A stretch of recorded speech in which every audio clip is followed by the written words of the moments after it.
This is the Lone Creator YouTube. We hope this video helps. You start by gathering images and making a single folder so links stay stable, and then enable the Developer tab. Once done, choose whether to link or embed. Linking keeps the workbook small and lets you update images externally. Next, convert file names to simple, no spaces names so formulas and macros won't break. Make sure the workbook is saved once.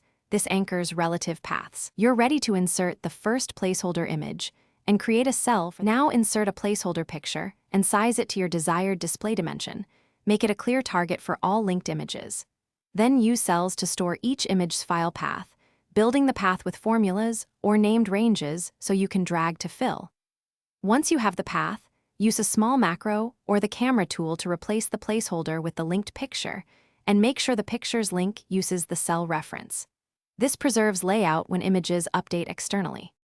To finish, lock each picture's position and size so rows and columns won't disturb the layout, and then copy the linked pictures to other cells or sheets as needed. Once done, test by changing an original image file.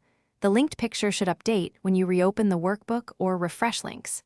If that doesn't happen, make sure paths are correct, the source folder remains accessible, and Excel's external content is enabled. This single check resolves most link failures quickly. Thanks for watching. Consider subscribing if we helped you.